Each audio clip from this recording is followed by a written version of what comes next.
showed Jersey, Seeger showed Detroit, but Mellencamp showed the Midwest, showed farmland. I mean, people, it was cool because the videos we made were genuine. I mean, it was real. Then with the Farm Aid thing, it was just, people really, and you know, listen, I live in LA, I lived in Bloomington for 35 years, grew up in the East Coast. There's nothing like the Midwest, man. The people are just nice. And so anyway, it was cool. John showed, showed the world that everything's going great, and then all of a sudden, John says, I quit. Like out of nowhere. And I was shocked, and like, I was like, last show tour, we're in the Milwaukee Fest, I'm holding a bottle of champagne, the end of Jubilee, and John walks up and gives us a bonus check, which is rare, you don't do that anymore. Got a bonus check and kind of threw it at me and went like, man, don't spend it in one place, I quit. I'm quitting for 3 years. And I just dropped the bottle and went, oh my God, why would you do that? There's a million reasons why you wouldn't do that. What I didn't understand back then was that, okay, I'm a drummer, I was just happy to be playing drums on TV, rocking and rolling, but he was running this business, and he was burnt. He didn't say it like that. You know, we were young. Nobody knew how to communicate like, you guys, I'm burnt out. I really care about you guys. There's none of that. It's like, I quit. And I'm like, what? For 3 years?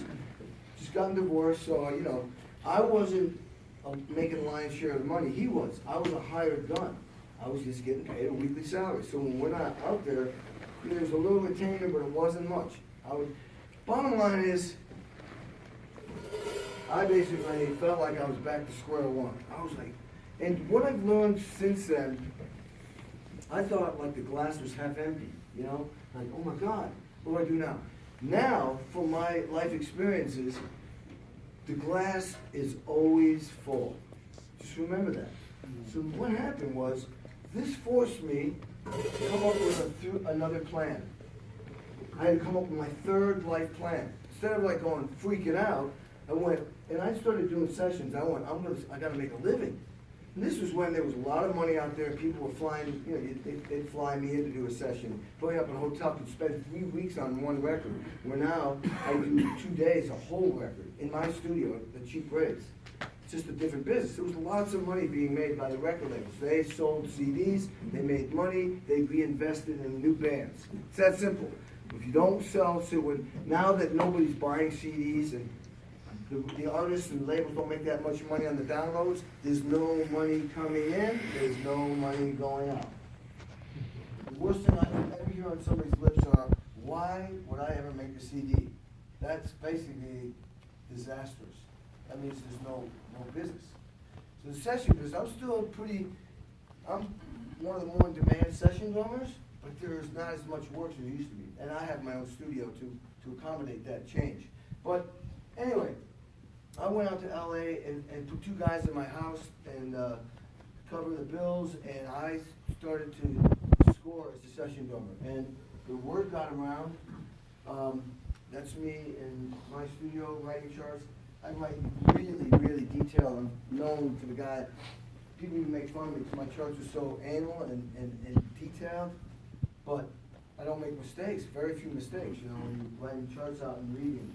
And it's important on these, especially these shows, I have everything written out, who to count off, when to count off, what the count off is, who's playing what, how to end. We will rehearse these shows where I play with 24 artists, and you rehearse with 6 of the artists. The day of the show they're filming and recording. You don't want to mess up. When we get to the end of the song, I usually see everybody looking at me. So, because I've written it down, how we're supposed to end if the artist remembers. Do you play other instruments besides mallet and percussion? No. Do you play any guitar, bass, or No. other things? I was just curious. But do you write parts for them too? No, I don't write parts for them. I've thought about taking arranging classes. If I could squeeze in one more thing, that's what I would do. But I don't. I mean, at IU, I had to learn how to conduct. I had to learn how to play piano. I had to learn how to, I know chords. I know theory real well. You know, I could go. Anybody put a chord in front of me, I can go on the piano and play it. But I'm not fluent at all on these instruments. I'm trying to play guitar, but it ain't in my hands. But if I wanted to, I would. You know, like I say, discipline and hard work. That's me, and that's a 2 different setups. That's a normal drum set in the back, and this is a real trippy, exotic, set up with garbage can. My snare drum was my snare drum, I used a headed tambourine. Toms were like, whatchamacallit, tablas and stuff like that. It was a very bizarre setup. And I was thinking like, I shouldn't have had so much Jack Daniels last night. So, I was rolling, man. I became and executed my third plan.